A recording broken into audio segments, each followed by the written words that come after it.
perceber Jesus como o Senhor.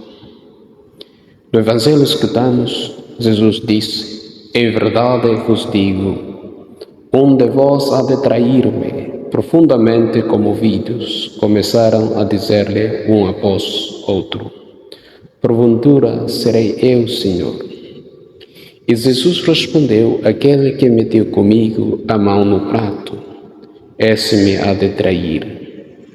A última ceia foi ao mesmo tempo, um momento glorioso de graça e um momento doloroso de traição. Nessa refeição sagrada, Jesus institui a Eucaristia, o dom do seu corpo e sangue, a alma e divindade, perpetuando até o fim dos tempos o seu sacrifício redentor. Mas foi também ali, nesse instante de amor supremo, que um dos seus mais próximos discípulos mentiu diante dele e decidiu vendê-lo por 30 moedas de prata. A Torá prescrevia: se um boi matasse um escravo, o dono do animal devia pagar ao senhor desse escravo 30 moedas de prata. Que santa ironia! Judas traiu o Senhor pelo preço de um escravo. E, no entanto, Jesus veio precisamente para libertar todos os homens da escravidão do pecado. Ao anunciar que um dos 12 o trairia, Jesus fala sem ira, sem amargura, sem autocomiseração. As suas palavras são cheias de tristeza santa. Uma dor serena nascida do amor, acompanhado de mansidão e clareza. É uma dor que não se fixa sofrimento que o espera, mas que se compadece da alma perdida do traidor. Tocados na alma, os discípulos perguntaram um após outro: porventura serei eu, Senhor? A palavra grega Kyrios, que significa Senhor, expressa autoridade, domínio, soberania divina. É o título que os discípulos atribuem a Jesus, reconhecendo nele não apenas o Mestre, mas o Messias, o Filho de Deus.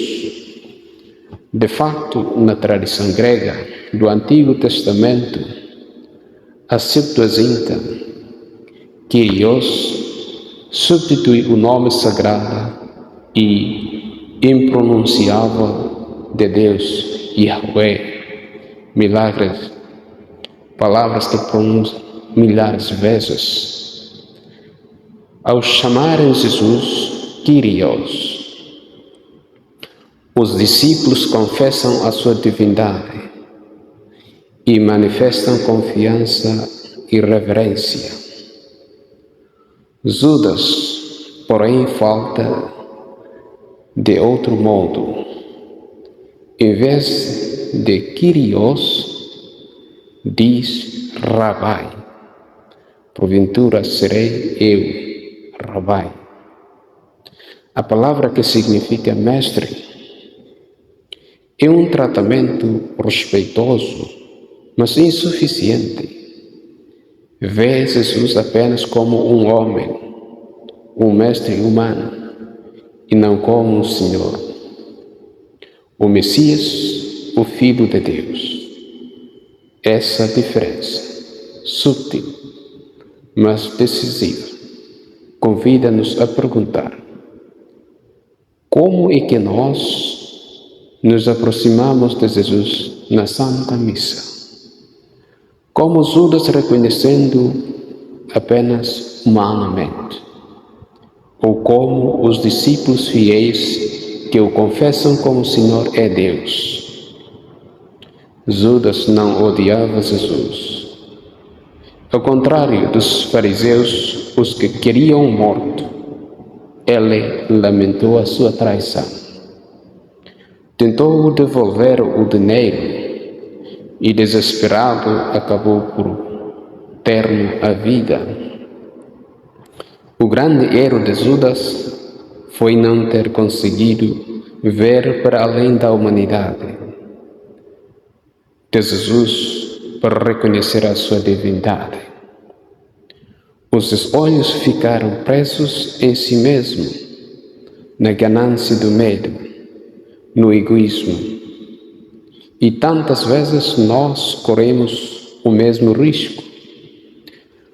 Aproximar-nos na Eucaristia sem fé, sem adoração, pensando mais em nós do que em Cristo.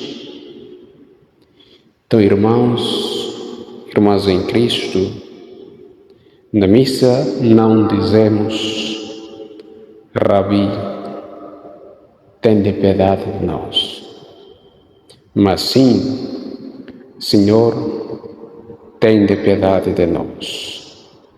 Que estas palavras brotem verdadeiramente do coração, consciente de que só Deus pode ter misericórdia de nós.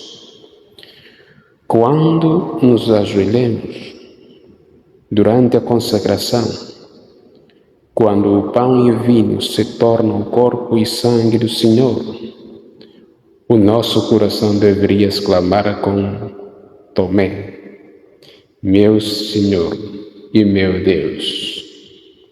E, no entanto, quantas vezes estamos distraídos, preocupados com o que seguir, quando deixamos de nos aproximar de Jesus com fé e reverência, podemos o encontro como o próprio Deus vivo.